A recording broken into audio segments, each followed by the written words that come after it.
Look, let's be honest, America's global report card is looking a little rough around the edges these days. It seems like every other week there's a new diplomatic spat brewing, a trade war simmering, or an old ally deciding they'd rather sit at a different lunch table. It's enough to make even the most patriotic American want to crawl under a rock and just emerge when we've figured out this whole getting along with others thing. But before we all retreat into our respective bunkers, let's take a closer look at the countries leading the charge away from the good old US of A, shall we? We're talking about nations swapping military partnerships like they're trading cards, harboring some serious geopolitical grudges, and generally making it clear that the feeling is decidedly mutual. So buckle up, Buttercup, because we're about to dive headfirst into the murky waters of international relations, where the only thing deeper than the Pacific Ocean is the apparent resentment some countries seem to have for yours truly, America. Ah, Brazil, land of samba, sunshine, and now, seemingly a simmering resentment toward the United States. You see, our relationship with Brazil used to be as warm as a day on Copacabana Beach, full of shared interests, trade partnerships, and maybe the occasional awkward tango over agricultural subsidies. But lately things have gotten a bit frosty, and I'm not just talking about the caipirinhas. Brazil, under its new, let's say, assertive leadership, has been flexing its geopolitical muscles, and it turns out those muscles are looking for a new dance partner.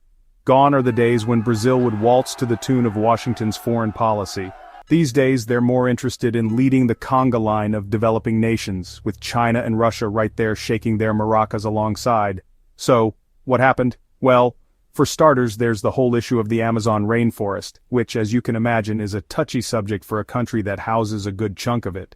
When the US dared to suggest, however politely, that maybe, just maybe, clear-cutting the Amazon for cattle ranching wasn't the most environmentally sound idea, well, let's just say it didn't go down too well in Brasilia. Then there's the small matter of trade. Remember all those juicy agricultural deals we used to have? Yeah, those are starting to dry up faster than a puddle in the Atacama Desert. Brazil's found itself a new best friend in China, who, with its insatiable appetite for soybeans and iron ore, is more than happy to gobble up everything Brazil's got to offer. And let's not forget the whole America doesn't really seem to care about Latin America unless it involves drugs or dictators thing. It's a sentiment that's been simmering for decades, and frankly, who can blame them?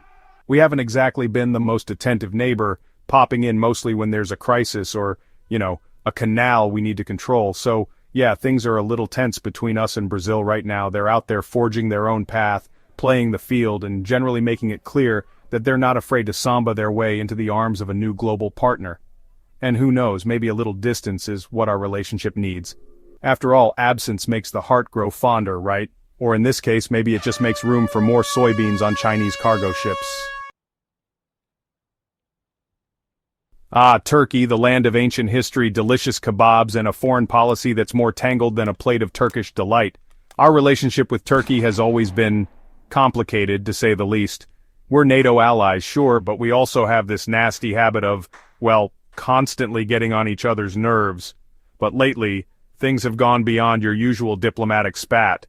We're talking full-on diplomatic shouting match complete with accusations, sanctions, and enough passive-aggressive maneuvering to make a chess grandmaster blush. Remember that whole survey that came out? The one where a whopping 68% of Turkish citizens said they see the US as a threat? Yeah, that wasn't exactly a ringing endorsement of our enduring friendship.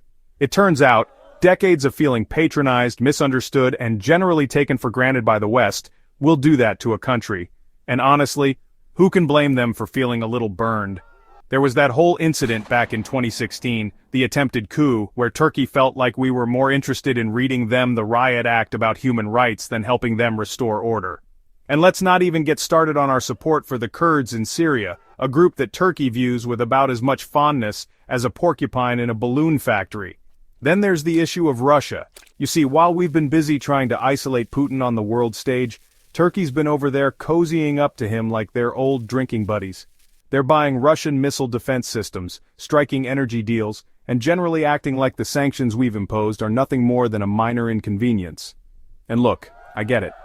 Turkey's in a tough neighborhood. They've got Syria on one side, Iran on the other, and a whole lot of instability brewing in between. They're looking out for number one, just like any country would. But it still stings a little, you know? To see a country we once considered a key ally drifting further and further away, embracing the very power we're trying to contain, it's enough to make you wonder if maybe, just maybe, we need to rethink our approach. Maybe instead of lecturing Turkey on how they should run their country, we should try listening to their concerns. Maybe instead of treating them like a pawn in our geopolitical chess game, we should treat them like a partner, an equal. Or maybe, just maybe, it's already too late. Maybe the damage is done. Maybe Turkey's already decided that its future lies not with the West, but with a new set of allies. Allies who, for better or worse, seem to understand them a little better. And, if that's the case, well, then all we can do is watch and hope that this whole frenemy thing doesn't escalate into something worse. Chapter 3. South Africa, the Rainbow Nation finds new colors. Ah, South Africa, a nation that knows a thing or two about breaking free from the shackles of oppression. They stared down apartheid, they danced in the streets when Mandela walked free, and now it seems they're ready to break free from another kind of influence, ours. You see, South Africa's been on a bit of a geopolitical journey lately. They're tired of being seen as just another pawn in the West's game, another voice in the chorus singing the praises of democracy and free markets. They want to chart their own course, forge their own path, and maybe, just maybe, stick it to the former colonial powers while they're at it. And who can blame them? For years, South Africa's been told to pick a side, the West, with its promises of investment and aid, or the East, with its allure of non-interference and solidarity among developing nations. But South Africa, it seems, is done playing by someone else's rules. They're choosing a third way, a path that aligns with their own interests, even if it means ruffling a few feathers along the way. Take, for instance, the whole Russia situation. While the West's been busy slapping sanctions on Russia like they're going out of style, South Africa's been over there shaking hands, making deals, and generally acting like the global pariah in the room is just their eccentric, misunderstood uncle. They've refused to condemn the invasion of Ukraine, they're still happily buying Russian oil, and they're even participating in joint military exercises with the Russian Navy. Now, I know what you're thinking, that's outrageous. Don't they know Russia's the bad guy here? And to that I say, well, it's complicated. South Africa sees things a little differently. They remember the Cold War. They remember who supported their liberation struggle while the West was still cozying up to the apartheid regime. But it's not just about history, it's about the future. South Africa sees China and Russia as rising powers, powerhouses of the New World Order, and they want to be on the winning team. They see the writing on the wall, and that writing says that the days of Western dominance are numbered. So, yeah, South Africa's making a statement. They're telling the world that they're not afraid to stand up for what they believe in, even if it means standing alone. They're charting their own course, and whether we like it or not, they're taking a page out of our own playbook, declaring independence, forging their own destiny, and telling the rest of the world, don't tread on me. Only this time, it's not a bunch of colonists in powdered wigs saying it. It's a nation that knows a thing or two about fighting for its freedom, and they're not afraid to do it again, even if it means going up against their old friends. So there you have it, 3 countries, 3 very different stories, but all with one common thread, a growing disillusionment with the United States and a willingness to forge their own paths, even if it means leaving us behind. Now, I'm not saying that America's about to be relegated to the dustbin of history. We're still the world's biggest economy. We still have the most powerful military, and we still have Beyoncé. But we can't rest on our laurels.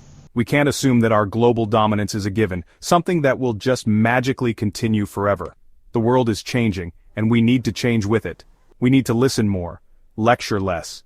We need to build genuine partnerships, not just transactional relationships. We need to show the world that America, despite its flaws, is still a force for good in the world. Otherwise, we might just find ourselves on the outside looking in, wondering where it all went wrong. And trust me, nobody wants to see that, least of all the poor saps who have to explain it all on television every week.